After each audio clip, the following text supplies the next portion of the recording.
Good morning, everyone. My name is Glenn Denning. I'm Director of the Columbia MDP program and the Senior Policy Advisor to SDSN. Welcome to day 2 of our International Conference on Sustainable Development. I think we have a pretty exciting and very full program ahead of us today. We have 2 plenaries this morning, or we have 2 panels this morning. The first one on careers in sustainable development, the second one on empowering youth. And between those 2 panels, we have a very special keynote address from Her Excellency, the President of Malta. So that's going to begin at about 9:45. Hopefully that first session will be completed by then. Then we'll go into parallel sessions at various venues that you're aware of through your program. And we all have to be back and seated by 4 p.m. this afternoon for another keynote address by President Kagame of Rwanda.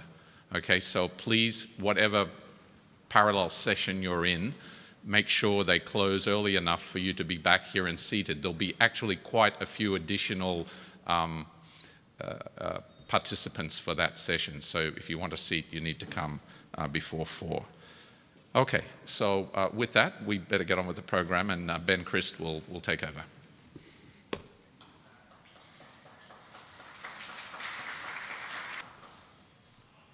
Good morning, everyone. So as Glenn said, my name is Ben Christ. I'm a current student of the University of Florida's MDP program. And this acronym MDP has probably been heard by many of you throughout the conference. And so before starting today's panel, I wanted to speak a little bit about the Master of Development Practice programs. So this degree started here at Columbia in 2009, and in the past 6 years has grown to be offered at more than 30 universities around the world, and many more are set to join this growing global organization. Now, each of these universities has a unique approach to this degree, which reflects their own realities and resources, but they all have one thing in common: training the future generations of development practitioners that will aid in the implementation of the Sustainable Development Goals and contribute to their future success. It's very rare that we all have the opportunity to join one another, since we're scattered around the world. And so I want to have one shameless plug. At 1 p.m. today, on the 5th floor of this building, there's going to be an event for MDP students, faculty, and alumni.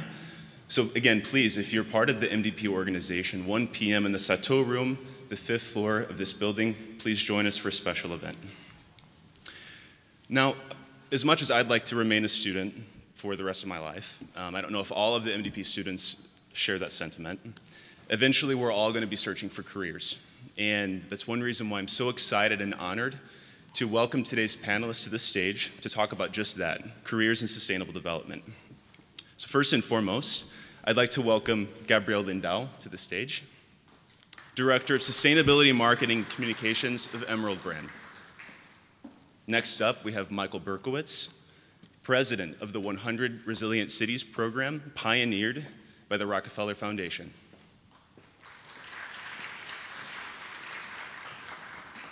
And our third panelist, Mathilde Mesnard, Senior Advisor to the Secretary General of the Organization for Economic Cooperation and Development. Thank you.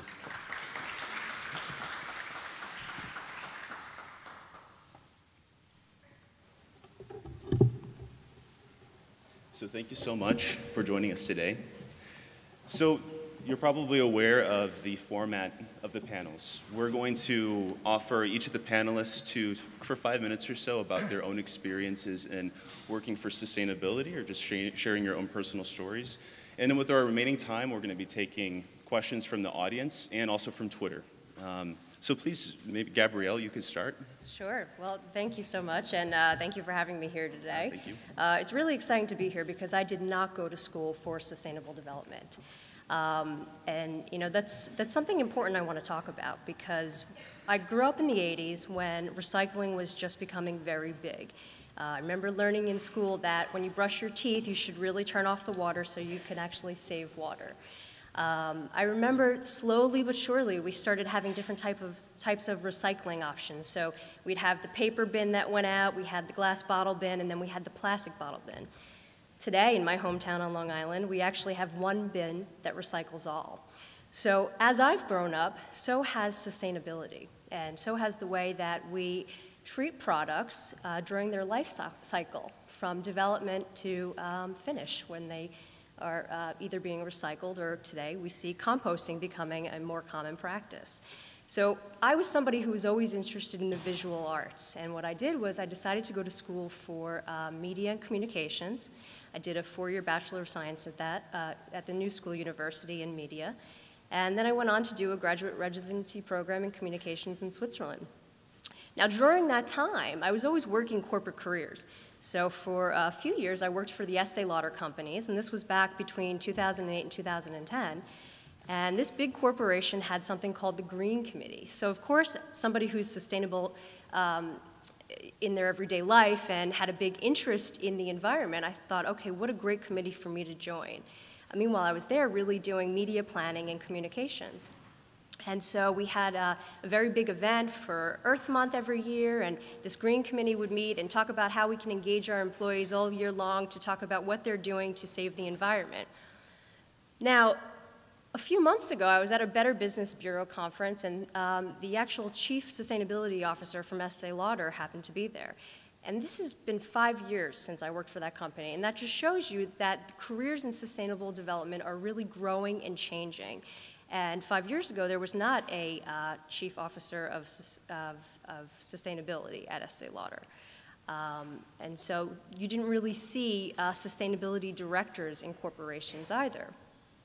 So after I worked for Estee Lauder, I actually was working as a freelance media producer for a company called Enerdell.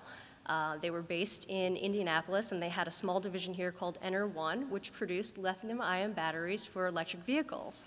So this was another passion of mine too, because here I am, and I'm like, oh, wow, great, you know, electric vehicles, we're not using fossil fuels, how is this possible? So I started learning about that technology, and I learned how to communicate that technology to the world. And so, you know, oddly enough, I decided to switch gears a little bit from media into marketing, and I went to work for a national office coffee services provider. So this was a company called Aramark, and at that time, while I was at Aramark, I began working with Emerald Brand.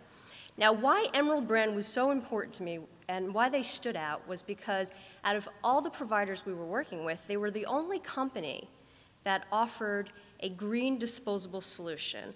And by that, I mean that they were offering tree-free plates, they were offering FSC certified hot cups, plant-based cutlery, plant-based cups, and I brought some of them today just to show everybody what I'm talking about, right? So here's the fork. This is a plant-based fork. This is a plant-based cup.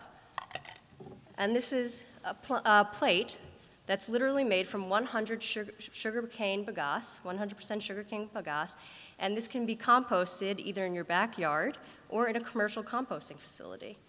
So I started learning about this brand, and eventually when a position became available in their marketing communications department, I said, oh my goodness, this is the perfect opportunity for me to really meld two passions, my passion for media and communications and marketing, and my passion for sustainability. So what do I do today? I actually work with the companies that we convert over to our sustainable program, and I help them market their achievements. I help them market their environmental achievements. And so how do we do that? Well, we do that through social media. We do that through different types of marketing plans, but we also do that through environmental impact statements. So we take these big corporations who we work with, like Citibank and Amex and Munich Re, who's a recent client of ours as well. We go into their kitchens and we go into their facilities and we look at the cups that they were using, and we look at the plates that they were using, and we look at the trash liners they were using.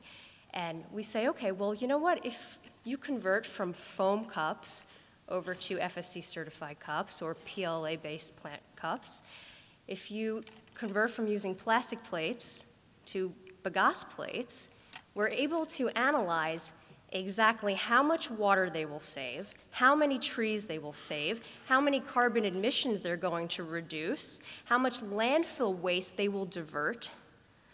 And then we take that and we put it together for them and we show them their environmental achievements. So it's full circle because we start by converting the facility, and then at the end of the day, we're able to say, look what you were able to do for the environment within a quarter or within a year. And so this is very important because now you have a lot of large corporations who are looking at their sustainability initiatives, and they're being held accountable for what are they doing. And employees and the millennial generation is asking for products like this. People don't want to use styrofoam anymore. People want to know that the products that they're using are being disposed of in a safe way and not depleting the environment. So what I do is I help to market and communicate that for Emerald Brand and for our clients. One of the things I could give you advice about as well is just from what I've seen, because we work with people who are passionate about sustainability in so many different areas. If you can't find a job when you get out of college, be persistent and don't be afraid to take the jobs in the mailroom. Don't be afraid to take the food service jobs. Don't be afraid to take the positions that aren't necessarily exactly what you studied, because you never know what you can turn that position into. And you may be able to take that position in a mailroom and be the influencer to convert that mailroom into recycled mailboxes, for example, and recycled shipping boxes, and FSC certified paper as opposed to a traditional paper. And so that's, I think, I don't want to go on too much longer, but thank you very much. Thank you. Yeah. Michael. Great, thank you. And maybe what I'll do is, so my name is Michael Berkowitz. I'm the president of an organization called 100 Resilient Cities. It was pioneered by the Rockefeller Foundation in 2013. Let me just frame up a little bit what we're talking about when we talk about resilience. And then I'll give you a little bit more sort of inside baseball on the organization, how we're thinking about building the organization. In 2013, Rockefeller Foundation looked around the world and it saw three macro trends: urbanization, globalization, and climate change. Urbanization in that already 50% of the world's population lives in cities, and that number is projected to go up to 70% by 2050. People are moving from the villages into the cities at massive rates. Second is globalization. More and more cities and countries really are connected. What happens in Bangkok affects supply chains, populations all around the world. What happens in West Africa can spread here, and so on. And the third is climate change. Cities are more and more vulnerable to the effects of climate change, whether that's changing disease patterns because they sit in river deltas, because they're on coastlines, because they're vulnerable to food, water, and energy shortages. And so Rockefeller Foundation launched its 100 Resilient Cities Centennial Challenge. At the time, it was a $100 million commitment to build urban resilience in cities around the world. And so what do we mean when we talk about urban resilience?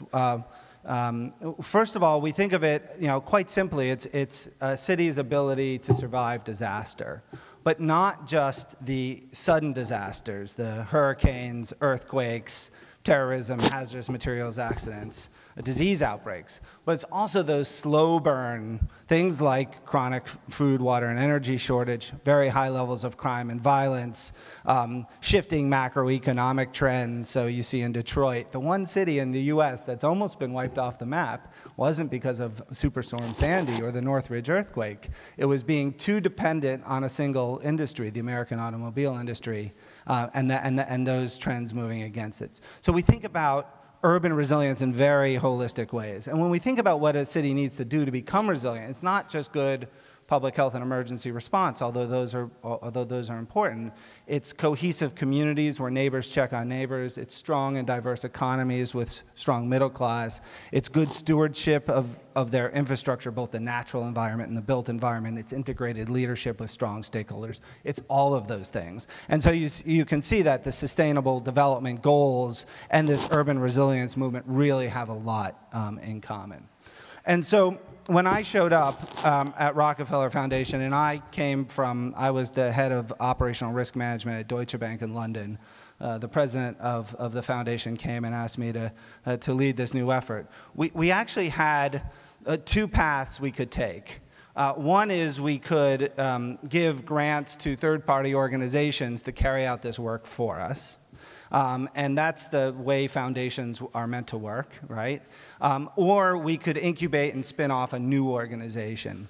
And we chose the latter path because we're interested in catalyzing a new community of practice around this work. And so we thought that having people in-house working on these issues, thinking about these issues, becoming experts in these issues, then maybe going off and doing this stuff in cities, in companies, in other NGOs and so on, this would begin to catalyze a practice of urban resilience and really begin to think about that. So, we've been hiring up and to do it in-house. I came on in August of 2013, so I'm just past my 2-year anniversary. We have about 50 employees. We've just opened offices in London and Singapore, so London to cover Europe, Middle East, and Africa, and Singapore to cover Asia-Pacific region. And I resonate with something that you said is that we're not looking for people necessarily with deep academic technical expertise. I mean, sustainable development and urban resilience is really about looking at the integration, these touch points between various issues. So often we see, particularly in the developing world, I'll give you one challenge, that we see trash not getting collected, it getting in the storm drains, the rains coming, the floods happening, disease outbreak follows, right? And the problem with that life cycle is that those things are managed in very different places. Trash is collected at the municipal or the sub-municipal level, flood management at the regional level, and public health almost always, in the developing world, at the national level. And trying to find where those integration is. If you could see that value chain all the way through, it would be very clear that you should collect the trash more effectively. So what we're looking for are people, those integrators, people who can find those points, who have that diverse experience, who can work with people, those communicators. And so maybe I will stop there and obviously be around for questions. Thank you. And Mathilde, please. Thank you. My name is Mathilde Mesnard, and I'm working at the OECD, the Organization for Economic Cooperation and Development. And there I'm in charge of a program which is called New Approach to Economic Challenges. And the idea of this program is to renew, reflect, refresh our analytical frameworks. And this, was launched 3 years ago. And based on the diagnosis that the OECD did not a great job probably up to the crisis. We didn't see it coming, etc. So we needed to reflect on ourselves and why we were not probably the best equipped to provide the best advice to our member countries. So what we did, we launched 30 projects in all our different directorates, executive directorates, tried to test new approaches, new methods, develop new tools, etc. And see how we could integrate that. So I really appreciate what you just said. The challenge for an organization like the OECD is to have this horizontal view and to be able to articulate the findings in one area with the findings in another area, and to look at different dimensions of policy at the same time. So it's a very fascinating project. I think we have made some progress. We have a lot to do yet. But because the topic here is careers in sustainable development, I will try to give you what I think is important based on my own experience. It's not very interesting per se, but I do believe that there are 4 points that are very important, that have been important for me, at least. First, you said, Gabriela, that you take a job, whatever job, and then you'll transform it. That's fine. But I would say, as long as you have not found the place where you really fit, where you're really happy, where you feel that you belong there and it makes sense for you, and that you're using your capacities, your skills, of course, technical ones, but also human skills, etc., keep trying to change until you find this place. It's not easy. I mean, it has been long for me. At first I did a business school somehow by mistake, but due to the specificities of the French education system. Then I worked in Citibank. I didn't like it. Then I went to a consulting company, a very large and famous one, and I didn't like it. I mean, it was glamorous. I was making good money. It was interesting in a sense, but it was not yet that.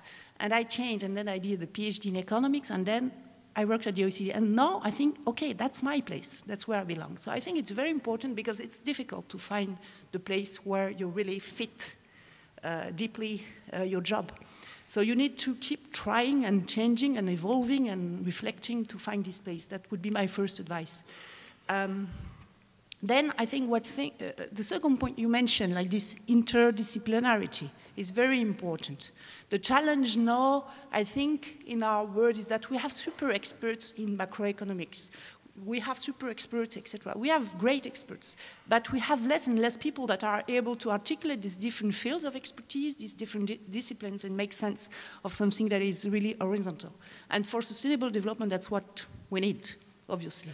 So I would advise you not to super specialize in one thing. It might be reassuring because you might be the best one in one very specific type of models, blah, blah, blah, but it's not that relevant for the real world if you want to have impact. And the third advice that I would give is that in your training or in your first job experiences, try to get on the ground. Get a very deep knowledge of one country, of one region, or one sector to be able to test these articulations between the institutional context, the history, the cultures, the economics, etc. So that you will understand that it's not a very nice economic model that could explain the reality. It's all these constraints, all these specificities of one culture, one country, one history that will help really understanding deeply what's going on and what are the problems and how, and then you could give some advice or you could have an impact that is really relevant. So I think that's it. And for me, for example, you know, because I had this strange background in finance, business, etc. But when I was a consultant, I went to work in Russia during the transition. It was in the 90s. And we were going like to Siberia to restructure banks in Siberia. And believe me, you get to the grounds to very specific things, but you get to understand really why it doesn't work and why all the institutional constraints are so important. So you could not from Paris say, okay, you should do that, you should do this, because it's obvious. No, it's not obvious on the ground. And that's this kind of experience, and I think that makes you after a relevant actor in sustainable development. And I could not prevent myself giving a last advice for women. You know, I don't know how it is in the US, but at least in Europe, women tend to be less demanding, in the sense less daring than men. So in your careers, please dare to apply to positions even if you don't correspond to 99% of the qualifications. Dare to ask for promotion, etc. That's my last advice. Thank you. Thank you. So, thank you.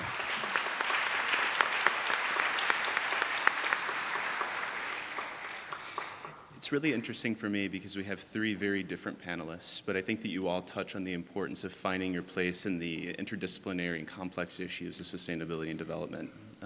For me, I'll be graduating in a year or so, and to reflect a question that I see on Twitter here, if you could give some concrete examples of skills and knowledge that would be good for me and other MDP graduates, other graduates to enter these fields. If you could each give 2 or 3 examples of skills and knowledge that you think are essential. Gabrielle, if you want to start. Well, I think just for 2 skills that are on the opposite end of the spectrum, on the science level, I think it's really important, if you're studying science, keep looking into the raw materials that are available that are non-fossil fuel based, because that's what we're trying to do here at this conference, is get away from fossil fuels. That's what we're trying to do globally. So I think the more that we start to, on a scientific level develop products that are made from rapidly renewable alternatives, the better chance that this world has. I would say if you're more interested in the business side of sustainability, and then study things like communications, marketing, event planning. Those are all things that, you know, the scientists need in order to promote their great ideas. Of course. Thank you. So I do think that the organizational dynamics, so often we see the different, as I described, the different sectors, particularly in sustainable development or resilience, bumping up against each other. it's the private sector, it's civil society, it's government. And that's the way that change is really going to be made. So understanding, I think, knowledge and skills of understanding the organizational dynamics is a key, is one key. The other is, I think, and maybe I started as a journalist, and many years ago, and I think that communication, knowing how to communicate, written, verbal communication, really goes a long way in being able to take good ideas, whether they're from technical experts or, and to frame them in the right way that actually gets action and implementation. It's not just wordsmithing, it's not just semantics, it's actually helping to shape and frame issues that once seemed intractable in ways that show a way forward. And so I think those are really important skills. Thank you. And absolutely, I think this is really crucial and something often that when you get out of your studies, you don't value that so much. You don't realize that it's absolutely crucial. It's not only good ideas, but you need to articulate them. And a little bit in the same vein, I think what it's also very important now, it's this ability to work in teams, to work together, to articulate your work with the work of other teams, and to feed networks. Because it's a very vast area. Of course, you need to, as we said previously, we need to relate knowledge from different fields. So you need to have teams that are able to work together and networks that you could rely on to make things happen. Thank you. There's another question in here that I found interesting about the hiring process for jobs with sustainability and development. Do the three of you think that this process is different versus traditional methods, traditional careers? And if so, how do you go about finding talent for careers in sustainability and development? Well, I think we're in the #1 job pool Yeah. in New York right now. But no, I think that the career hiring process is very similar. And I think that passion is always a #1 requirement. Of course, thank you. Yeah, I mean, I think the resilience field is quite new. And so there are not a lot of people who have long careers in resilience. And it's so broad. And I think that's true with sustainable development. I think sustainability, you have, as you mentioned, 20 years of job growth. But, sustainable development is such a new field, as is resilience. And so we've been hiring partly with broad and open searches, and partly through personal networks. And I think that also reflects, in terms of our little goal of building a small, nimble, cohesive organization, part of it has to do with culture and making sure we have the right, both diversity, but also harmony, and then also getting people with the right perspectives and skills and expertise. So this mix of hiring and when coming from banking, even though operational risk is relatively new in the banking world as well, there was a much longer, more tried and true list of the best kind of people, and it was easier to tap into in some ways. Well, that's a difficult question for me, because I'm not sure that we are doing the best thing at the OECD to recruit this kind of people, because we tend to be to look for super experts in some fields, because that's the way we were organized traditionally. But increasingly we are looking at not only, okay, you need to be an expert, definitely, at least in one area, and you need to be good at it, but we are looking at people who have interesting field experience. And we try to test, which is difficult, their capacity to work together in teams, because the typical young professionals that we would recruit would be academics who are used to work pretty much by themselves and to be super competitive, which is good, but we want people that are able to work in teams. Yeah. Thank you. Gabrielle, there's a question on here for you, and I've lost it, but that's fine. So we're going to go to questions to the crowd. Okay. Is there a place for artists and creativists within the field of sustainability? And are there skills within these more creative fields that are applicable to a career in sustainability and development? I think at Emerald Brand, yes, we are currently in the process of hiring a junior graphic designer, if anyone is interested. But you know, this is a role where we need the person to be passionate about the environment and passionate about sustainable development and, you know, passionate about how we convert these large corporations to a sustainable program, because the art that they're creating and the graphic designs that they're creating tell that story. And so as an artist, I know most artists, they love to tell stories, whether it's through paint, through film, through music. And so I think that there are definitely opportunities for the arts in sustainability. Excellent. You know, I have two thoughts on that. One is, when we look at what makes a resilient city, it's, like I said, it's sort of this cohesiveness. It's neighbors checking on neighbors. It's a real sense of community. And that's a place I think artists have a really strong role in. And so I think that's certainly one place, the role of the arts as community builder in places that, you know, as we see some of our cities really coming apart, how the arts and art things can bring cities back together. So that's one thing. The second is that telling the story of risk, of abstract risk, is a really interesting place for the arts.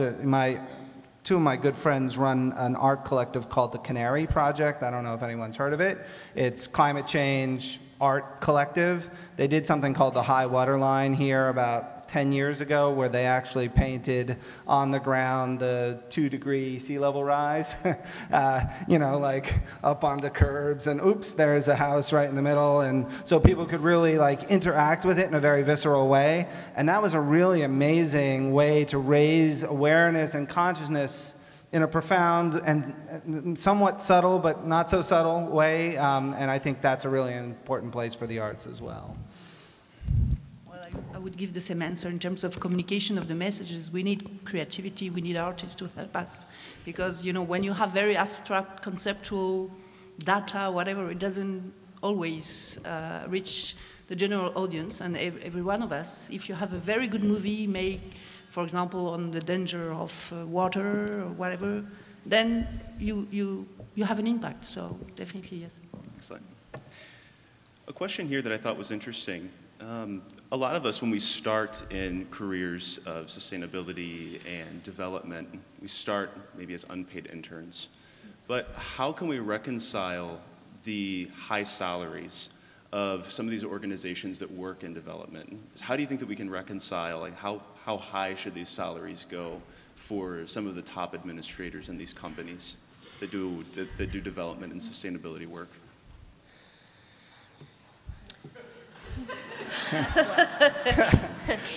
Well, I don't think it's high enough. No, you know, I think you know, you certainly need people who are passionate about this. And as someone who took a massive pay cut to come from Deutsche to Rockefeller, but still who makes a living wage, I think, you know, you definitely need a passion about it. At the same time, I do think if we want to attract good people, you also do have to pay a living wage. And so I think it is this tension between, you know, clearly you're not going to compete with banking, and at the same time, you want to make sure that you attract good, bright people to do arguably the most important work of the 21st century. And so I think we can strike that balance, but it is a balance. Yeah. Anything else? No, and I was just going to say, going back to gender equality, which you mentioned earlier, I think that that's something, you know, to keep in mind too, is that women deserve the same pay as men in those positions, and that's something to keep in mind when you're negotiating. We had something about internships, because yeah, we do.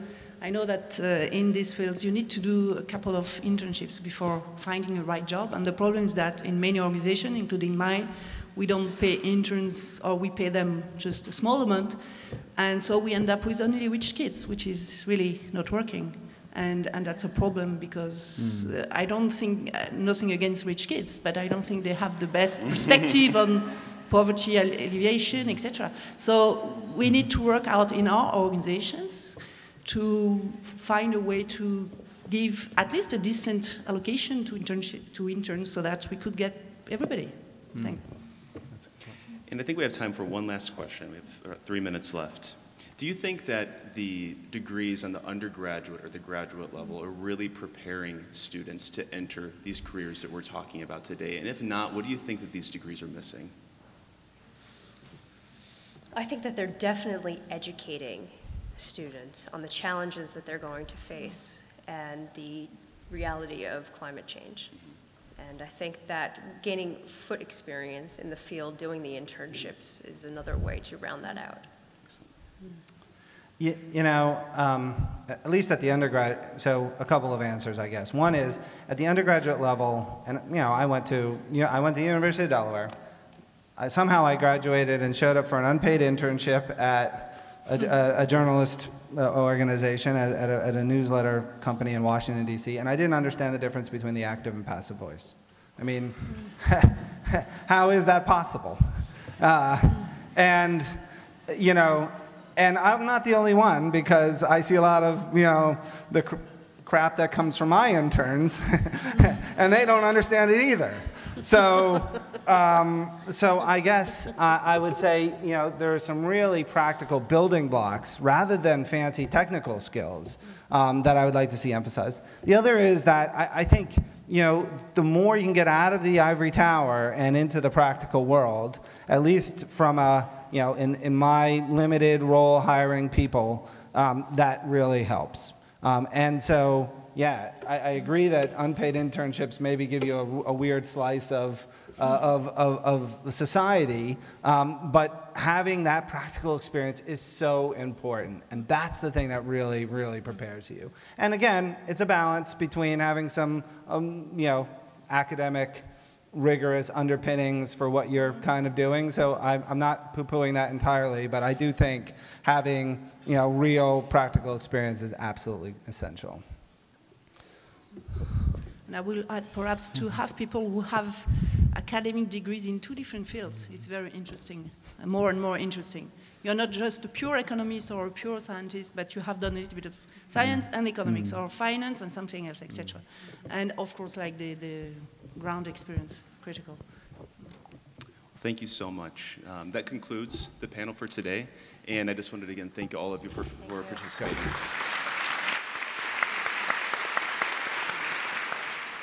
Thank you. Your Excellencies, distinguished guests, ladies and gentlemen, it's a great honor for me to introduce to you a very special and very distinguished speaker that we have here this morning, Her Excellency Marie-Louise Colliero Preca, the President of Malta. President Colliero Preca was elected as the 9th President of the Republic of Malta on the 4th of April 2004. She is the youngest serving President of Malta and only the 2nd woman to hold the post of head of state. Moreover, it was the first time in the history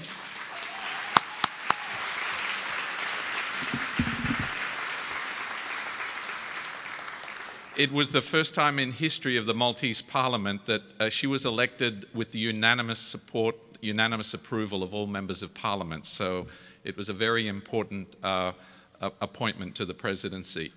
She has been active in politics since the age of 16.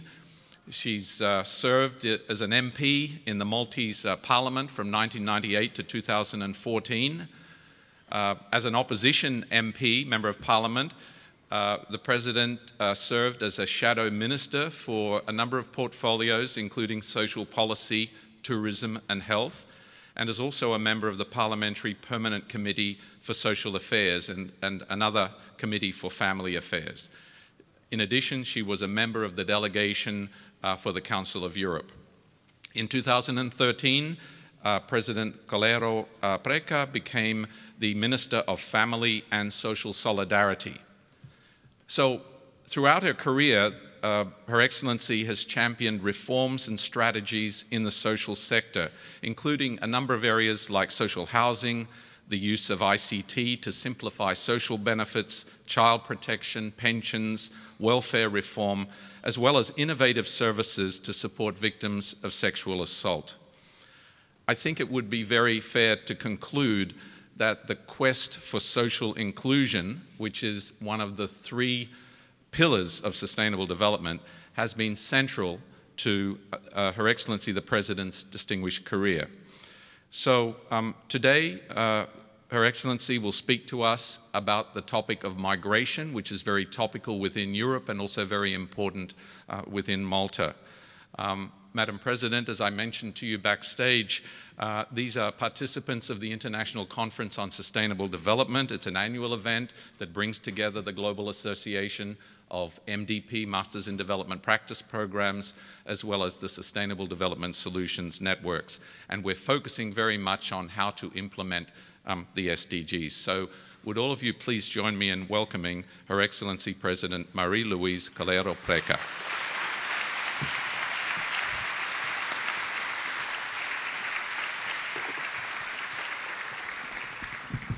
Thank you, Professor Dunning. Thank you for inviting me to be here with you today. These are days of great importance, not only for us here in New York, close to where all the action is happening, but also for the rest of the 7 billion people that make up humankind. In the decades to come, we will be judged by future generations on these eventful moments we are living together today, and on the commitments we are all undertaking. We will be judged on how many people were elevated from poverty, on the better access to healthcare services, on the improved availability of water and sanitation, on the sustainable economic growth. We will see in the years ahead on the action we are taking on climate change and on our efforts to secure just, peaceful, and inclusive societies. The results we are committing to will be put under scrutiny and will be assessed in terms of progress made. These goals will continue building on what was already achieved by the Millennium Development Goals. They will focus more energy and resources on the needs of the most vulnerable amongst us. They will help humanity move forward in a positive direction where everyone can enjoy their rights. They will continue to spur a spirit of strengthening global solidarity with the participation of all countries, all stakeholders, and all peoples. To me, the focus on the poorest and most vulnerable is the crux of this momentous event. These include people on the move, asylum seeker migrants. When comparing the goals we are agreeing to against the main push and pull migration factors, it is evident that the two are strongly linked.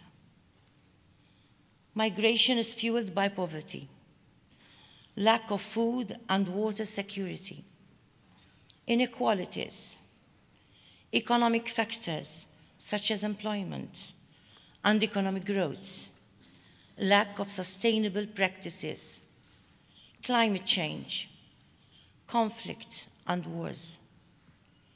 These are all reflected in the sustainable goals being agreed to. And it is indeed a special moment to see all stakeholders come together to help the most vulnerable amongst us, especially migrants. Migration is also a cross-cutting issue in the 3 dimensions of sustainable development. The economic, social, and environmental dimensions all impinge on migration. And this is why any discourse on sustainable development has to always include migration as a cornerstone. It is with great satisfaction that I see this notion included in the development goals, and I commend everyone involved for having the courage and vision to acknowledge this from a human rights standpoint. The adoption of the post-2015 agenda will undoubtedly make the headlines throughout the world. Nonetheless, those same headlines will also include grim stories on migrants and their journey towards better lives. News bulletins in Europe report on human lives lost in an appalling manner on a nearly daily basis. Human rights are ignored and sidelined. Something obviously needs to be done.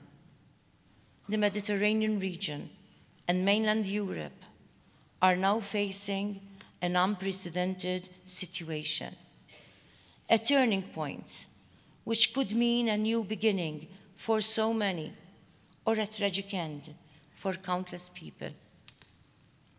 Over the past decades, the Mediterranean and European regions have experienced a growing influx of migrants. Some seek asylum from violence and unrest. Some are economic migrants looking for a better future for themselves and their children. There are many push and pull factors that influence these migration flows, but the bottom line remains the same. The opportunities that exist in the Western society offer hope of a better life. For some, they offer the promise of life itself. Underlying these opportunities are strong economies that generate jobs and create prosperity. Countries come together to form free trade areas, economic partnerships, and shared trade policies. These partner countries realize that it is imperative that barriers between one and another are eliminated, and that policies which encourage collaboration and an unhindered flow of trade are recognized as the best way forward. This outlook has proved largely successful. It creates economic growth, promotes development, strengthens trust between and ties with trading partners, and impacts positively on the day-to-day lives of people and businesses. It positions these economies as some of the biggest and most influential global players in international trade and investment.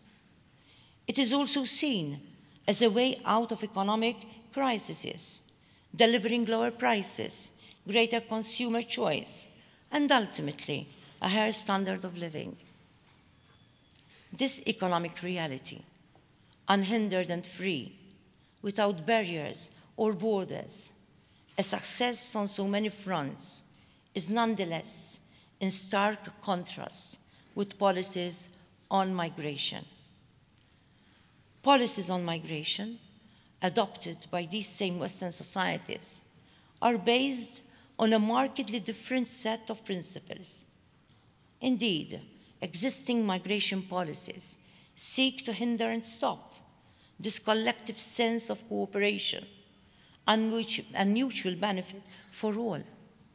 Instead of reflecting policies that promote free trade and an open economy, migration policies crush all hope of freedom. This is the essential point I wish to share with you today. Why are we failing to recognize that migration can be a positive process, adding particular value?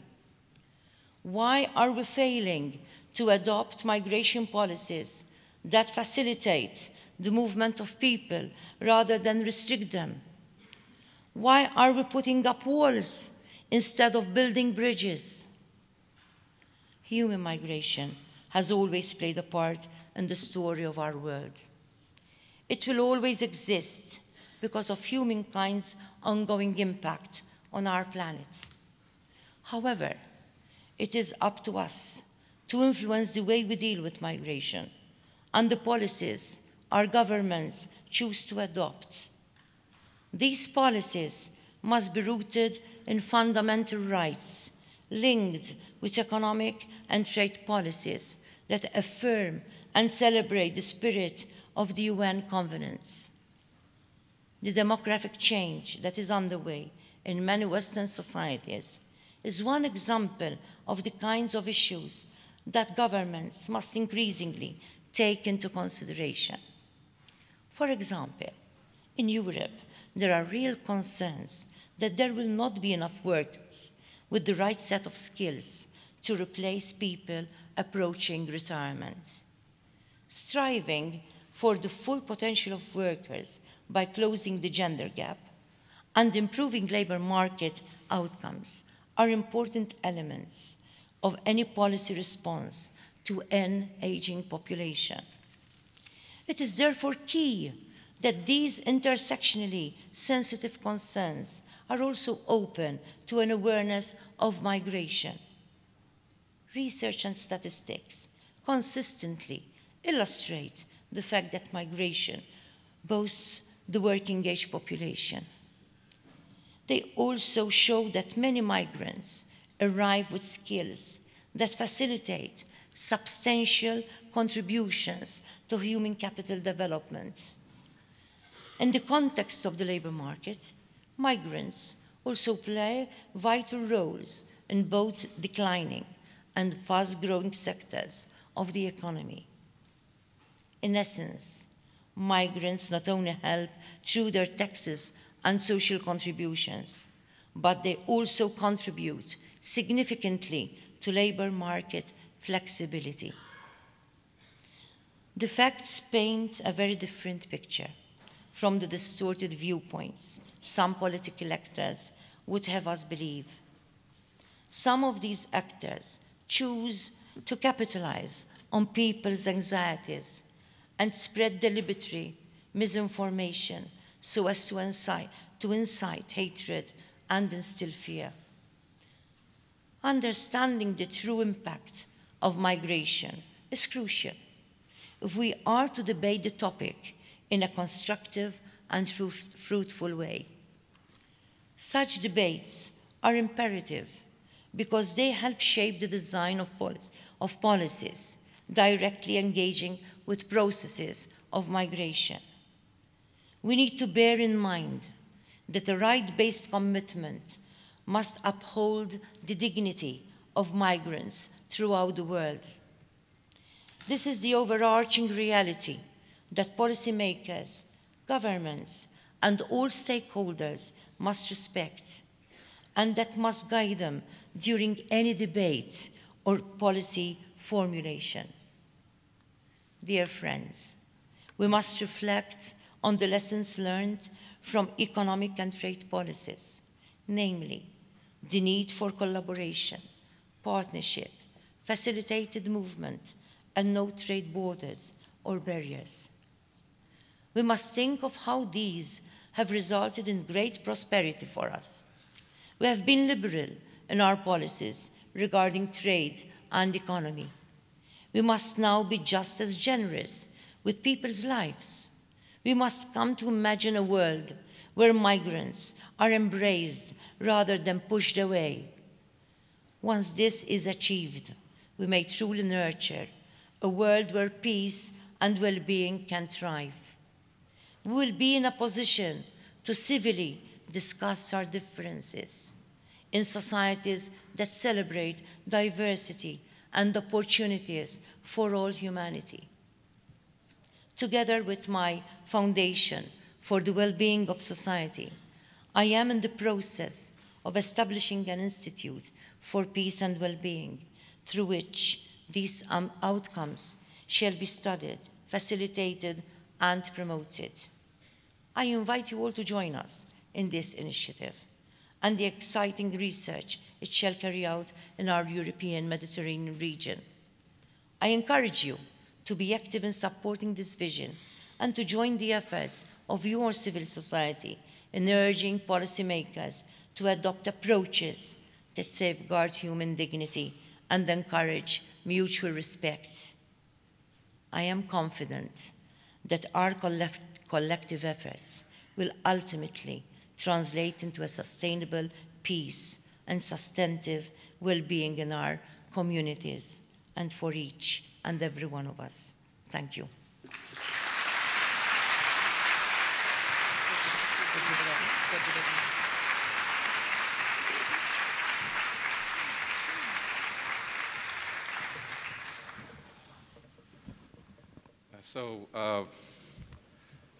Her Excellency has very kindly agreed to stay on for a few minutes and take a few questions. She actually has a very busy schedule ahead today here at Columbia, including a World Leaders Forum later this morning. So I think your words were both challenging as well as inspiring. And I think a number of messages I take forward. Number one, that while we normally tend to look at migration in a negative sense, especially these days, and I'd have to say especially in this country, you also placed the positive side of migration. So I guess the first question was, in the experience of Malta, can you share your own personal feelings about how migration can be viewed more positively than it currently is in many places today? Well, what I can say is Malta is quite a proper case study of what is happening in Europe. In our region, the issue of demography is a true issue. That there is an aging population.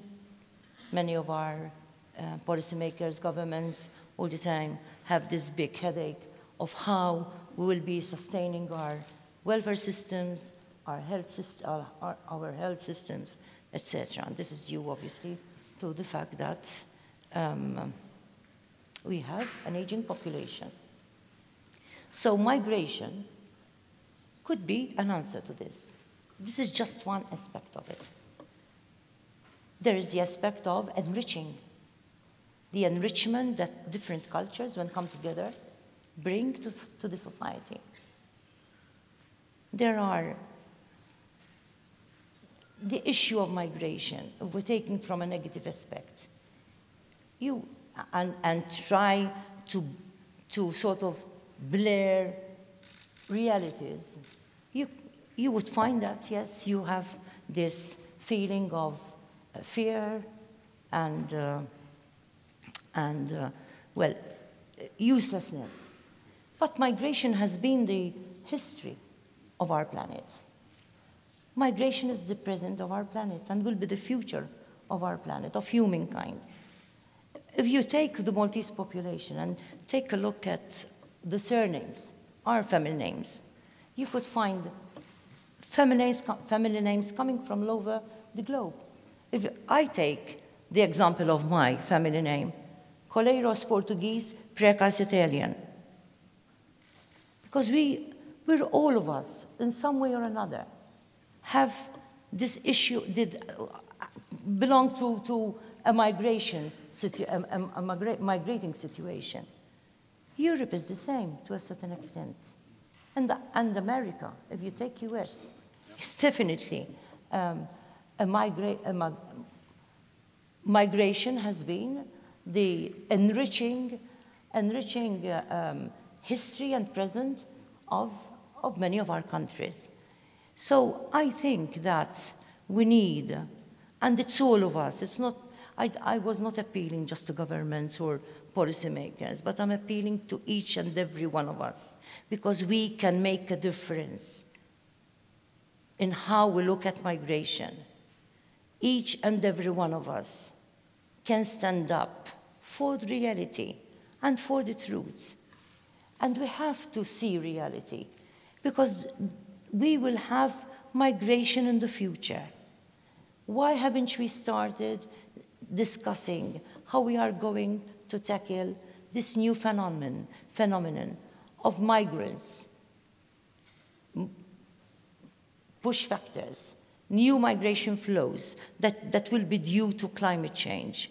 Why haven't we started discussing to see how we are going to tackle? Are we going to leave whole populations drowning, going under the sea, or should we start discussing how we are going to allocate new land? So we need to be realistic, and I appeal to the many young people in front of me. This is your future, and you need to stand up for what is true and for what is long-standing. Unfortunately, policy actors, many a time, discuss things in short time frames. Politicians, and I know politics very well because I've spent most of my life in politics, so I really know the philosophy of being a politician. A politician needs to be successful, and to be successful, he or she has to be popular. So you think in short time frames, from one election to another. But humanity is there to stay. The vision has to be much longer than that. So I appeal to you, young people. Do something about your future. Stand up for what is true.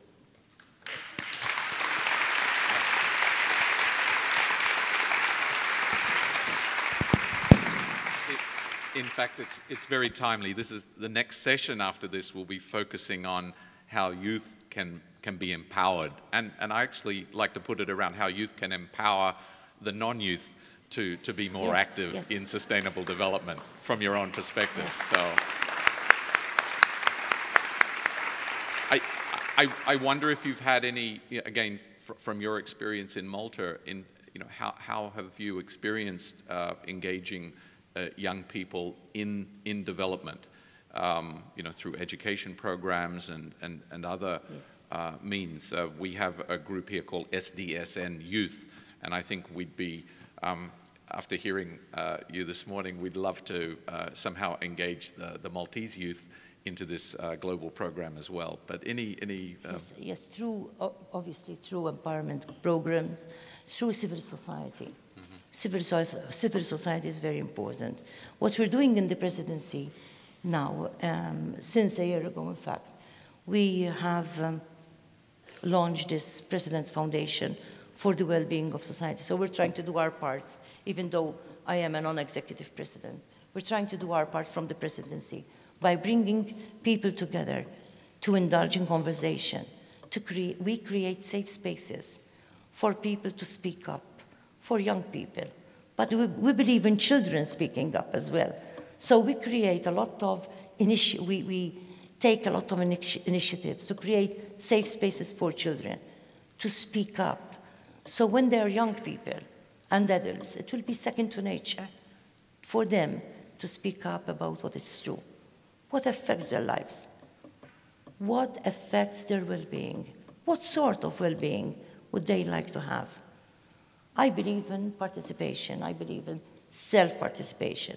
I don't believe in armchair critics. I like to be involved. So I encourage you, please do get involved. Our planet needs you. Humankind needs you.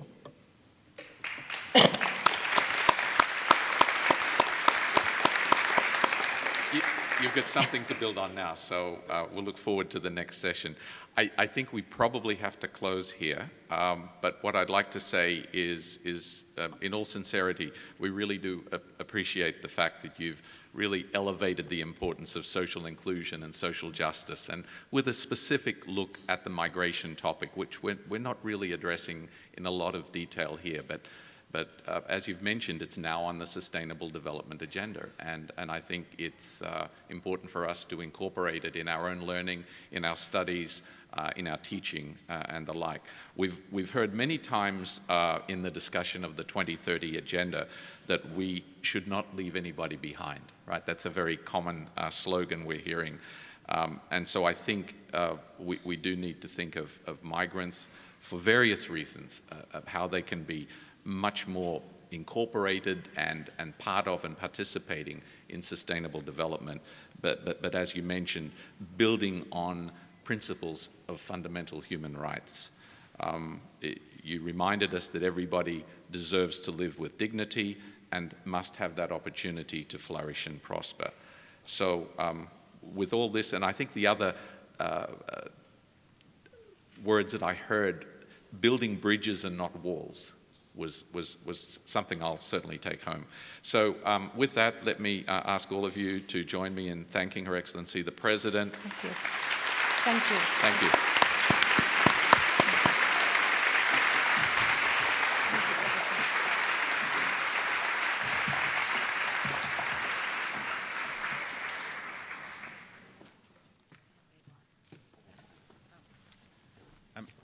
Can I ask the U panel to set up while I'm talking? Thank you. So my name is Patrick Paul Walsh. I'm chair of the Globalization of Master's Development Practice. I just want to do two things here. I want to give out prizes for best papers or to announce, but just before that, the Master's Development Practice is what we say, what the MBA is for development, the MDP is for professional sustainable development practitioners, and we are having an event at 1 o'clock on the 5th floor. So any MDP student, any MDP faculty, or anybody that wants to be an MDP student or faculty, please come to the event. Now I just want to invite Lucia Rodriguez, who is the Director of the Secretariat of the Global Associate of MDPs, to read out the 6 best papers. Thank you. The U panel can...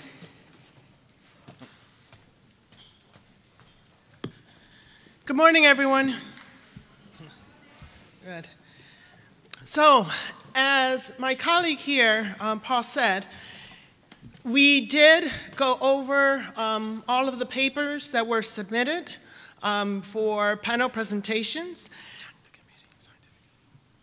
And in choosing the top 6 papers, we had several faculty members, all MDP, who represented the scientific committee members, and they're all from around the world, read the papers and select their top choices. And the top choices were based on the research that was done, the quality of the writing, and the innovation and practicality of the recommendations made. And these are their choices in no particular order. So I'm going to read the title, quickly the title of the paper, and of course the author and their affiliation. And we have a certificate recognizing your stellar efforts, and they can be picked up out in the reception hall at one of the tables. So the first one, An Industrial Ecology-Based View of the Firm by Kieran Sullivan from International Energy Centre, Australia. Is Kieran here?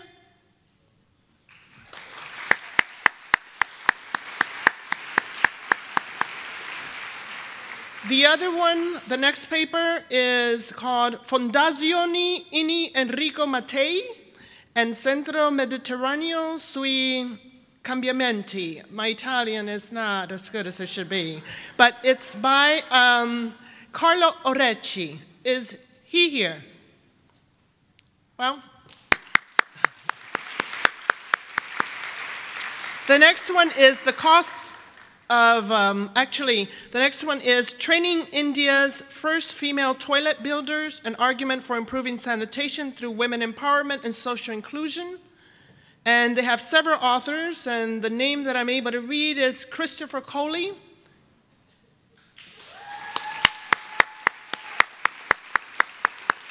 Okay. The next one, the intersection between cultural NGOs and sustainable development in the Indian region. Susan Appy and Laura Milenes Reyes.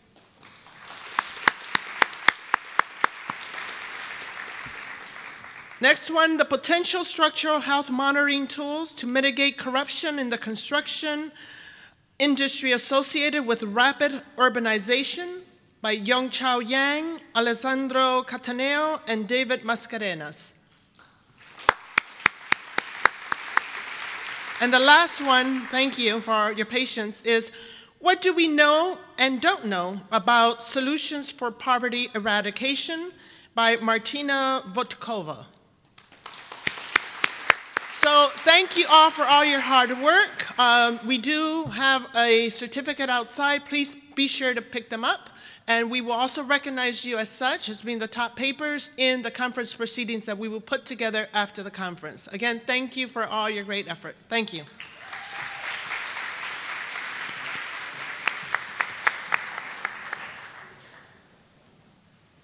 Well, good morning. Good morning. My name is Sam Vagar. I'm the Executive Director and co-founder of the Millennium Campus Network. And my life changed a decade ago when I read one book. This book, The End of Poverty, by someone you may know well, Professor Jeffrey Sachs. What was special about it was, and you have to go all the way to the end of the book, page 365. Jeff laid out a 9-step blueprint of what we could do as citizens to advance the Millennium Development Goals. And so at 19 years old, I was inspired enough through that work to cold call Jeff Sachs. 2 days later, I was here at Columbia meeting with his team, and I said, look, I'm 19, I don't have all the answers, I know that. But I know our generation, so many of you sitting out here, all of us, have a crucial role to play in advancing global development, and I want to be a part of that solution. And that was a pivotal moment for me. We came back to campus, we started fundraising, we organized summits, and now MCN has grown nationally and globally. But what I keep coming back to is what Jeff said yesterday, that all the SDGs are intertwined, as he talked about in the end of poverty and in the age of sustainable development. This is all interlinked, but if I had to pick a favorite, SDG 4 is up there. A focus on quality education. And I think, even especially for our generation, SDG 5, a focus on gender equality. I really want to use this opportunity as moderator, and this is what Sam and I talked about this morning, to be open, to be tough, and to use every moment that we have together to ask the tough questions, to get to the truth. Because as the president said, I mean, politicians oftentimes are looking at short-term solutions, but our generation will be here well past 2030. And so we have an obligation for ourselves and for future generations to really step up. So we have a fantastic panel assembled. Sam Lonnie from SDSN Youth, Seth Marsala-Bell from the Global Association of Masters in Development Practice Programs, and Maribel Nabila Reynoso from the UN Major Group on Children and Youth. And I think the question that, and I want to invite each of you up here to just give a few remarks. The question that I really wanted to lead with is, why? Why invest in youth innovation, in leadership, and advancing the SDGs? Imagine if every one of these leaders out here were the leaders who will be assembled on Friday and Saturday and Sunday in the UN. The Secretary General, presidents, prime ministers, kings, queens, everyone, ambassadors, and everyone is going to check that box and say, we believe in young people. But make the case, prove it. And that's the challenge that I wanted to lead with today. So Sam, the floor is yours.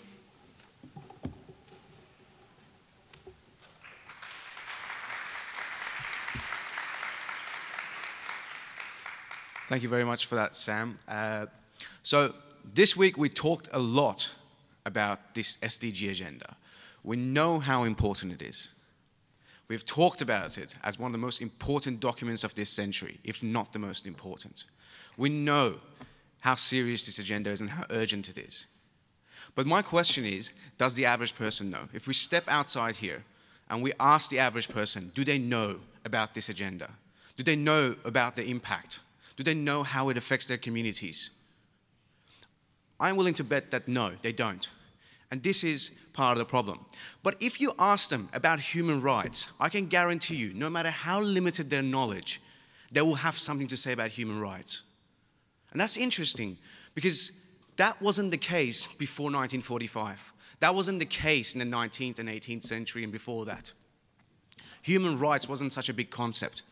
But in 1945, world leaders came together and said that enough is enough, human rights and these matters go beyond electoral politics. This is the fundamental understanding of humans, that we have rights.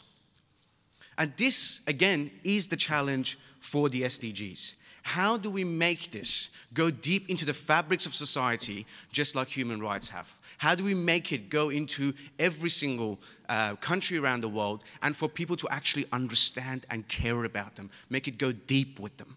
This is a truly significant challenge. I'm afraid we don't have the right mentality at the moment for this, to be able to look after this and take up this challenge. We look at communications, but we generally look at it as an add-on, you know, something that we just do at the end. But I think communications should be at the core of this. It should be at the core of this, and not just awareness, but actually investment in the goals. That's what we need, not just people to know them, but actually invest in them and care about them. And let's not make the mistake of thinking that these are just like the MDGs. This is a much more ambitious agenda. It actually involves every single actor in society. It is a canvas. It's an image for the future. It's a vision for the future. And it needs every single actor in society involved. If we don't get the people of the planet on board for this, we're going to have a very hard time implementing these goals. That is the truth. So this is the challenge, and I think this is where youth come in. This is a space that we can actually lead. This is how we can convey this core message.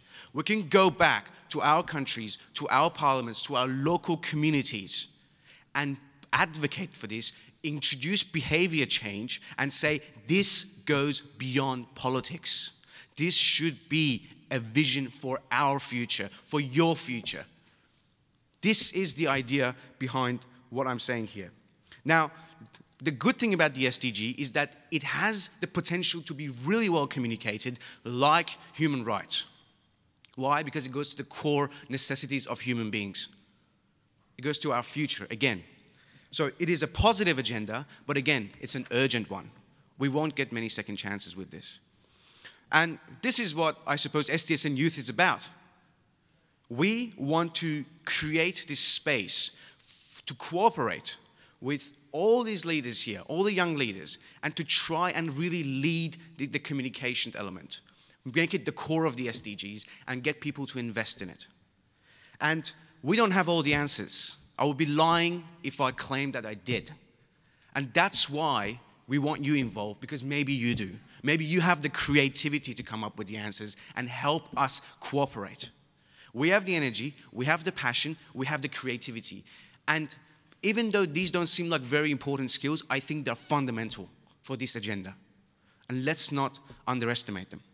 So, lastly, my challenge to you is how we're going to do this. And I will leave you with this final quote, which says that people don't remember what you tell them. They will remember how you make them feel. Make people see the vision for the future and feel why it's so important. That's all for me. Know your goals. Thank you.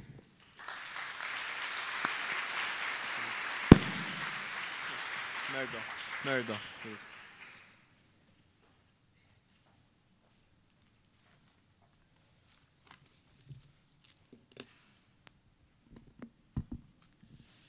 Thank you.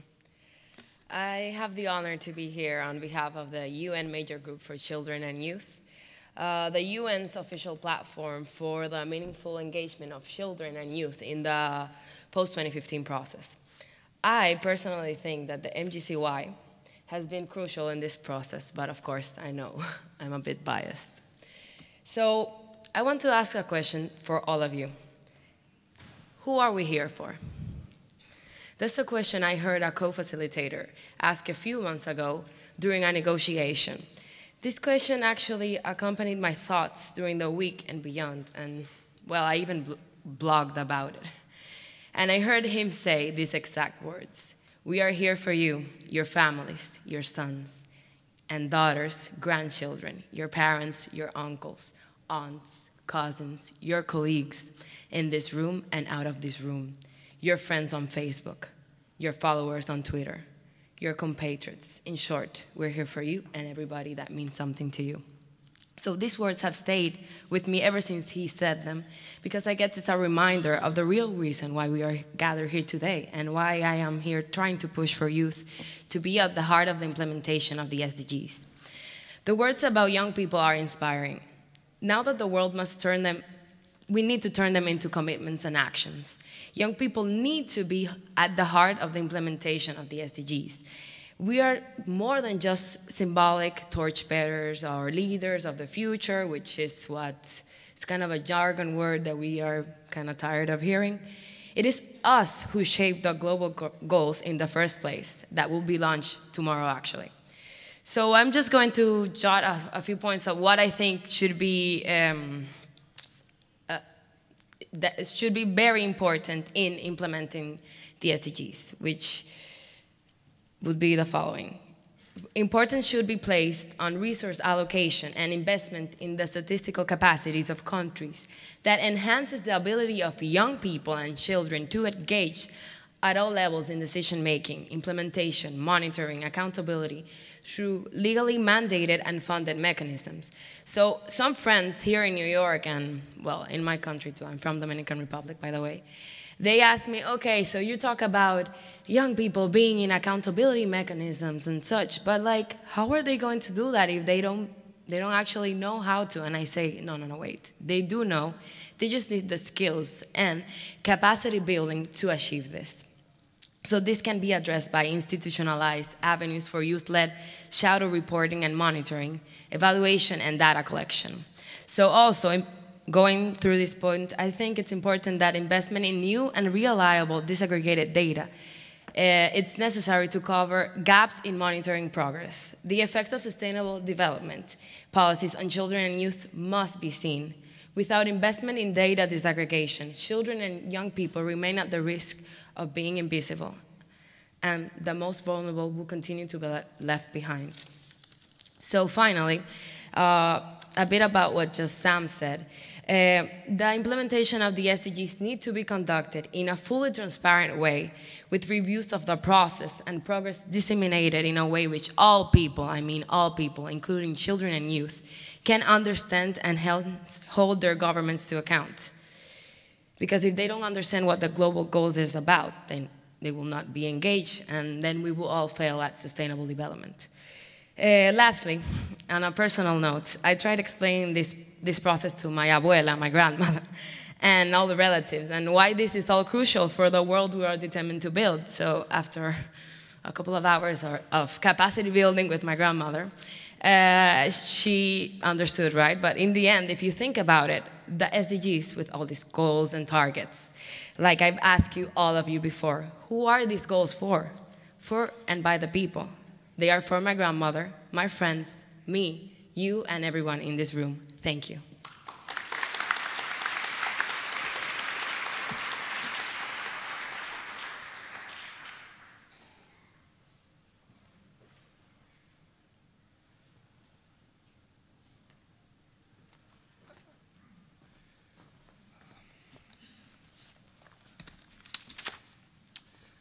Hello, good morning. How's everyone doing? Yeah, everyone motivated? Everyone had their coffee? No. My name's Seth Marsalabel, and I'm representing here. Well, first off, I want to say it's an honor and a pleasure to be here to speak in front of all of you, and thank you for everyone who helped participate and coordinate this event, as well as all of you here today. So I'm a representative of the Masters of Sustainable Development program as an alumni and as a member of the Students and Alumni Advisory Council, or SAC. And so the MDP program, which is the Masters of Sustainable Development, is a 2-year professional academic program, and it focuses on core areas based on health and social sciences, management sciences, and natural sciences. So what I'm here to is representing SAC, and I'm supposed to have some slides, but sorry, they're not up here. SAC is part of the Global Association Advisory Board, which delegates all of the 38 MDP programs across the entire globe. And so SAC is a part of this, but yet we are kind of in the background and haven't been established for our students and our alumni. So now, I'm going to ask you all, if you will, just to take out your hand, just look at it, right? You know, something we use every day. I promise I have a point to this, so just bear with me. What do you see?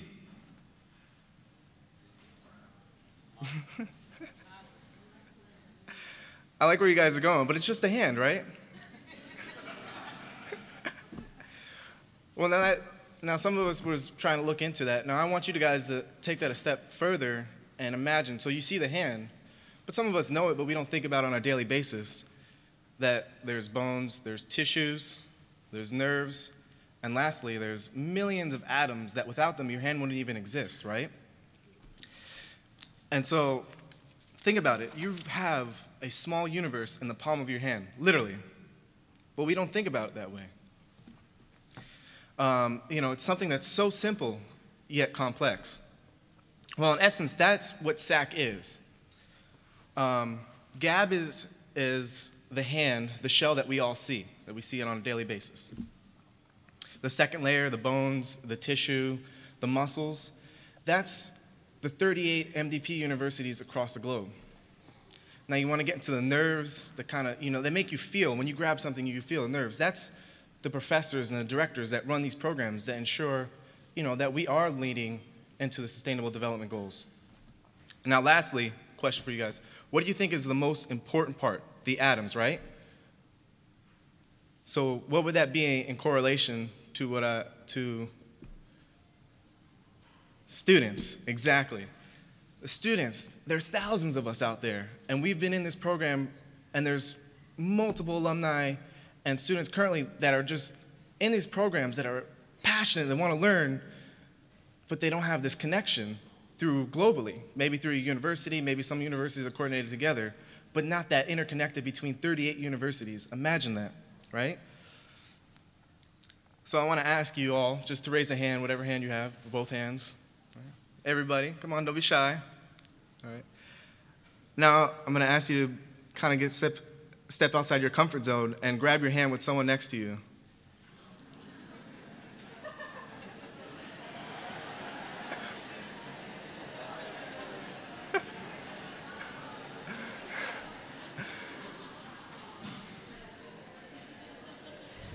Look at that. I just connected over 100 people in a room. It's probably the quickest networking event you've ever been to.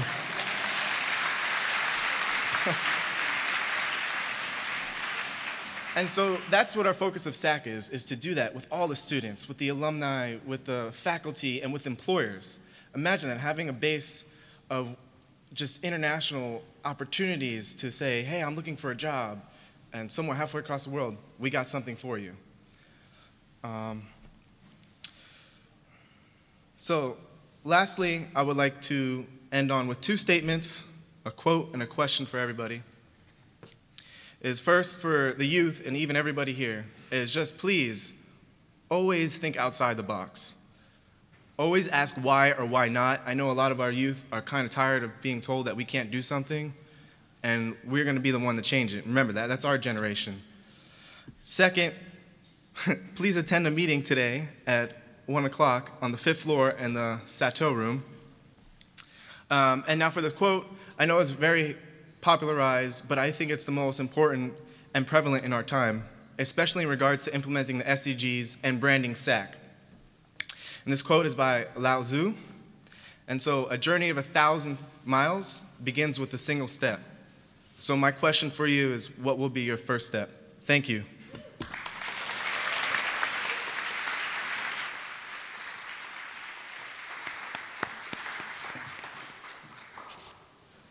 So I want to be both mindful of time, but I also think this is one of the best panels that we've got around, because so many of you are the youth, and I've been to so many conferences over the last decade in this space where they talk about youth and around youth and never actually listen to youth. So we have you here. And if you have questions, tweet them to ICSD 2015. This question comes from Gary Verberg, and he says, empowering youth. We have the highest stake in the future, but often the least power to shape it. How do we resolve this dilemma?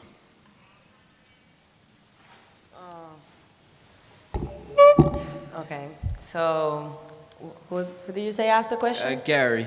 Okay, Gary, thank you for asking this question. I don't know you, but I like you.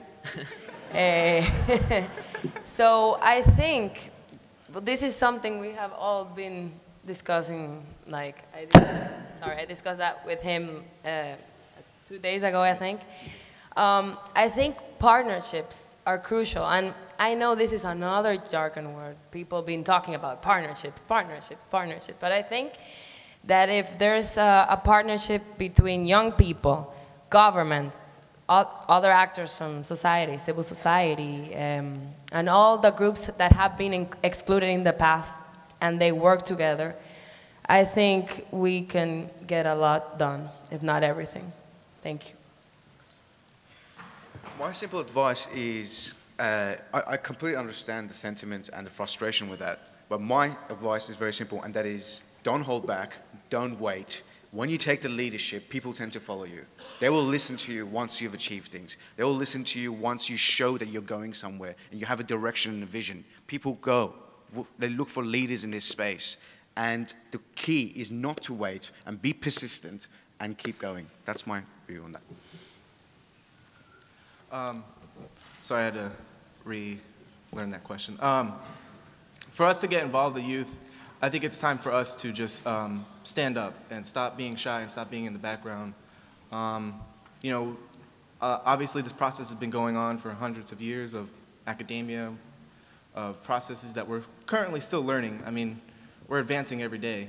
But it's time for our youth that we understand these problems. You know, like one thing here in America, and it drives me crazy, and I'm sorry, I don't mean to talk about politics, but we have crazy people running for a presidential candidate right now, and it seems like no one's saying anything. Please don't mention any names, just No, in case. I'm not saying it. That's the farthest I'll go. But please, be the voice. You do have a voice, just like I mentioned earlier. Like, yeah, we are small. We're the atoms. We're not seen every day. We're in the back front. But without the atoms, we wouldn't exist. Your hand wouldn't exist. We wouldn't exist. So just go out there, ask questions, put your foot down, don't be afraid. That's how you're going to get somewhere, really. And in the end, we are the ones that are implementing the SDGs, not the politicians that are 60 and 70 years old. They'll probably be dead by 2030. Sorry. So, to segue a bit from that morbid comment. I'm so sorry. It's the truth. So, we're sitting here at Columbia University, one of the best, if not the best, institution of higher education in the world. And we have youth and delegates, attendees from all over the world from higher education. And as I've traveled around the world in Morocco and South Africa and Mexico, everywhere I've been, I hear a common refrain where students have ideas. They're often trying to figure out that how, what's that first step you're going to take. But then when they do have a good idea, they go to the administration, they go to their faculty, they say, hey, we need funding, we need support. And so often, you know, they get the pat on the back of good job. You know, it's great that you care, and maybe in a few years you'll make a difference. So because we have not only youth but faculty and administrators here from all over the world, what advice would you have for them in terms of how to support youth initiatives in this space? And then for the youth, what advice would you have in terms of how to go engage your faculty and administration and actually move their needle? I'll start with that. So you have actually made a very important point here, and that is that for this space, you asked it before as well, you said why? Why do we need youth involvement? And the core of it is creativity and new thinking. So Einstein said we cannot solve the problems that we have created with the same thinking that just started them. We cannot do that. We need new thinking. We need outside the box thinking, which you just referred to. And if you want to know the people who changed the world, Einstein was in his 20s when he came up with the theory of relativity. Charles Darwin was in his 20s when he came up with the theory of relativity. Sorry, theory of natural selection. Charles Darwin did not come up with the theory of relativity. I would like to make that point. Bill Gates, when in his 20s, when he came up with the idea of Microsoft. Mark Zuckerberg with Facebook. And these were such ideas, and they all have examples of taking it first to their faculties or their seniors, and they're just pretty much ignoring it. But then when they went and revolutionized the world, those people was like, okay, that was my student, by the way. Well, when your student came to you, you completely ignored him or her. So the idea is that for the SDGs to succeed, you need an intergenerational approach. What I'm saying is that it shouldn't just be the young people acting in this space. Let's not just shift the entire responsibility onto them. What I am saying is that it should be an intergenerational approach, that young people should also be partners in this. And as well, they should be supported in this. So when they come up with ideas, do not just throw them out the window based on that, or just say, you know, I've got more important things to take care of, like research funding and all that stuff. But let's actually focus on the idea and why this is important. It might sound crazy, but the craziest ideas actually do end up changing the world. So let's concentrate on that. I think academia, oh my God, the word partnerships again. Okay. So I think academia has a really important role to play in the whole implementation of the SDGs, because academia can facilitate capacity building workshops for young people to be engaged in this process. And also, like, I don't know, this space was actually facilitated by a university, and like we're here talking about the SDGs, so that's like an important step as well.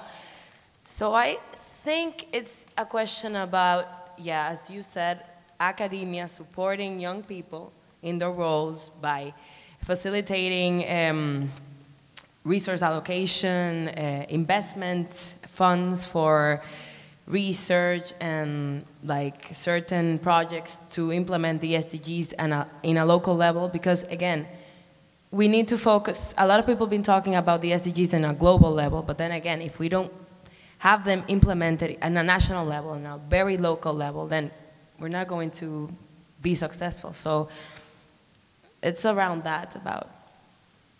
Thank you. First off, addressing with the faculty, I believe it's crucial because we are young and we're developing and everything's changing, and you have been in a field that's been established for some time. And I remember joining the MDP, we were just finalizing about the MDGs, and now we just transitioned to the SDGs. And so now I have to relearn or learn these and apply the concepts of the MDGs to 11 more, right? No, I'm sorry, 9 more, can't do math. So it's important for the faculty and people in positions to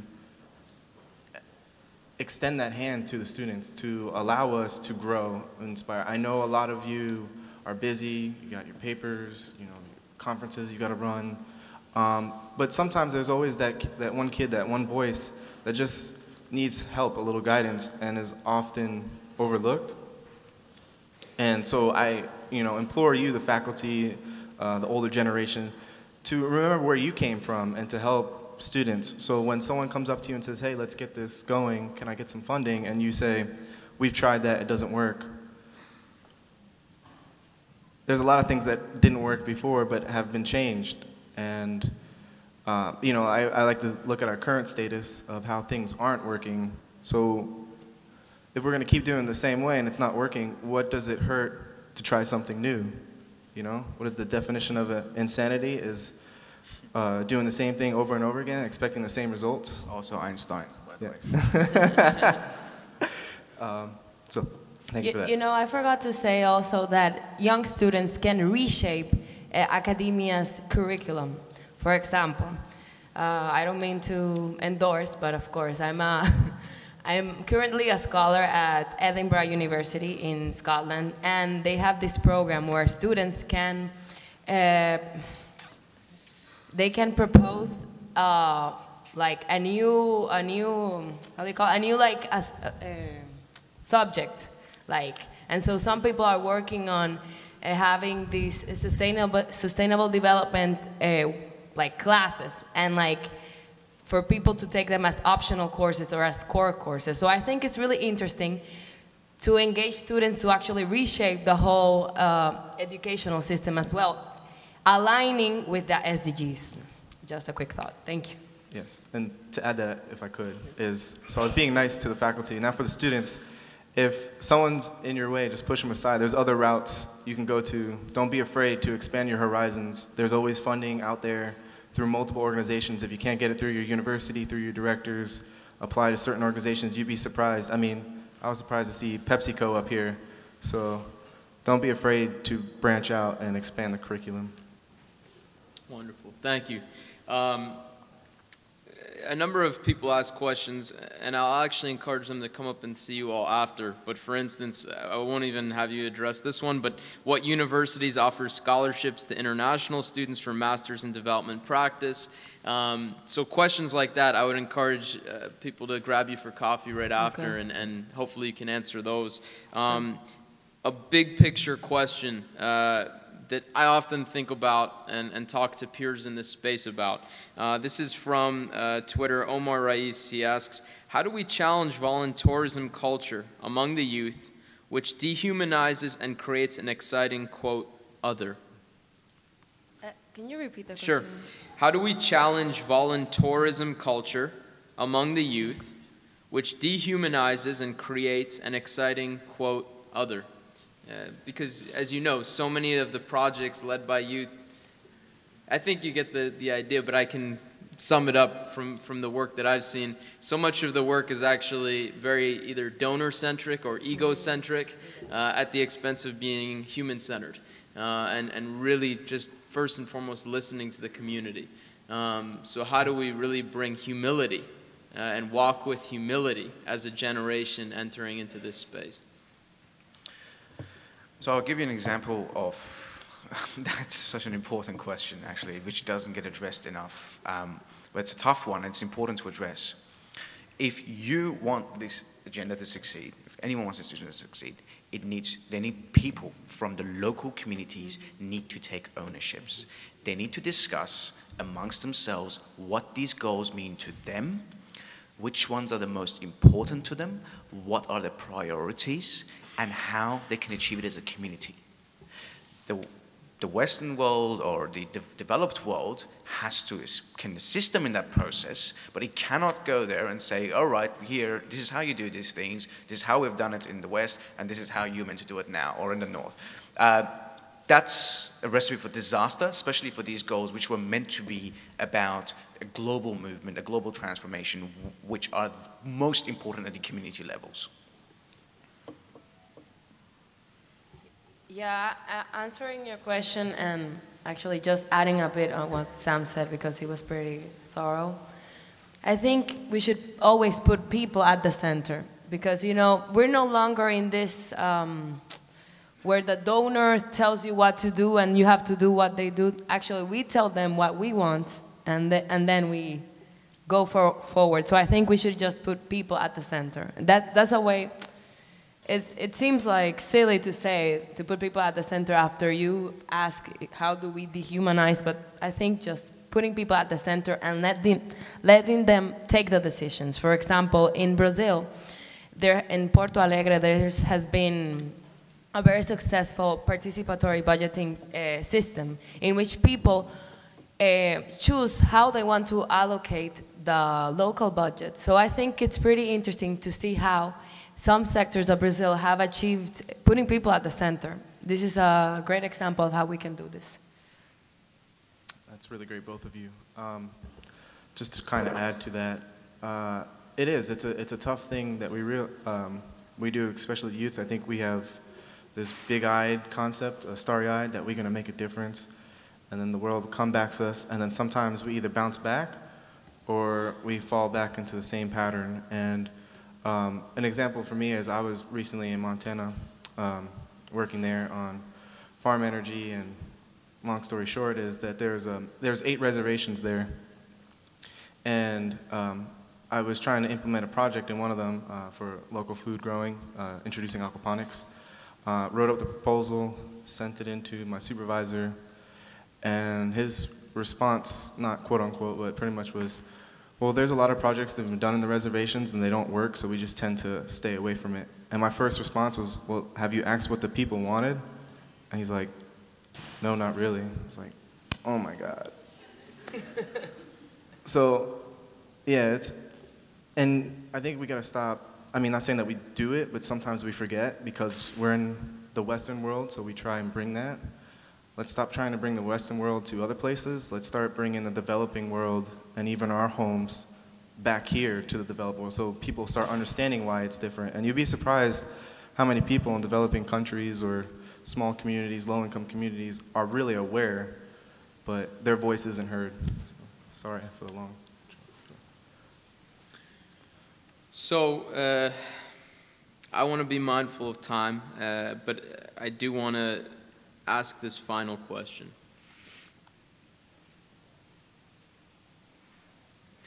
Where will we be in 2030?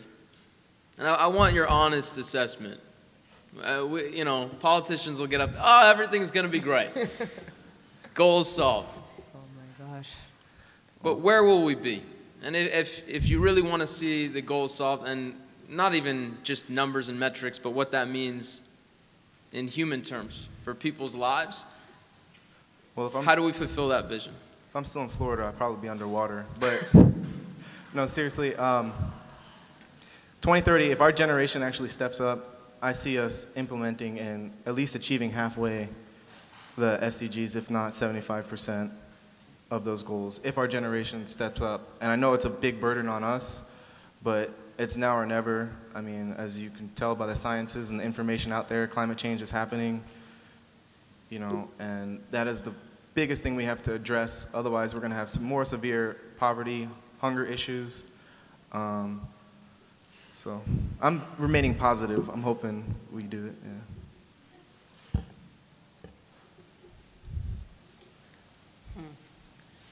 I think we will be where we work to be at.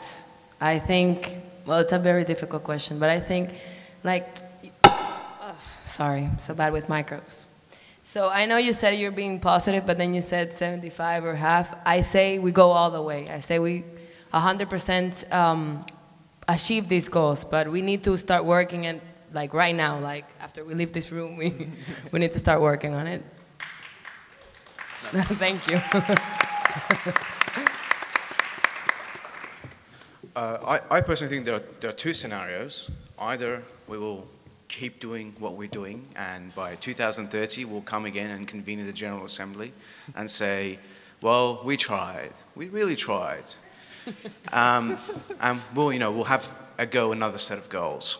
You know, this time it's really urgent, and meanwhile Florida is underwater. So that's one scenario, and the other one is we actually step up, we look at a proper transformation, and we actually for once come together and really change this is a transformational process. We have to understand this. And for that, we need transformational thinking. And this is why I'm saying young people are important. I know that young people morally should be part of this process. That is very important. But more important than that, there are a source of new ideas and great ideas, transformational ideas that we need for this. Band-aid solutions are not going to work. We need this transformational process, and it is from young people and with the support of other generations to make this happen. For the second scenario and the success scenario, we need this, nothing else. That's all. Woo! Thank you. So, in closing, I'll share. Professor Sachs yesterday said, know your goals. And that's the campaign SDSN Youth is leading on that you all can get involved with, these 17 goals. He said know them by lunch yesterday, so by now we should all be fluent. I'll say this, having spent a decade working towards the MDGs and now transitioning into the SDGs, it is a long road. And for any student who is disillusioned, as I have been, I think we all have been in those points where we say, is it worth it?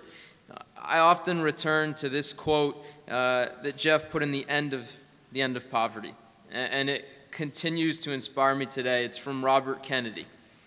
And he said, quote, let no one be discouraged by the belief there is nothing one man or one woman can do against the enormous array of the world's ills, against misery and ignorance, injustice and violence. Few will have the greatness to bend history itself, but each of us can work to change a small portion of events, and in the total of all those acts will be written the history of this generation. It is from the numberless, diverse acts of courage and belief that human history is shaped. Each time a man stands up for an ideal, or acts to improve the lot of others, or strikes out against injustice, he sends a tiny ripple of hope. And I would say he or she sends a tiny ripple of hope. And crossing each other from a million different centers of energy and daring, those ripples build a current which can sweep down the mightiest walls of oppression and resistance. Keep being inspired. So join us for coffee, and please join me in thanking this incredible panel.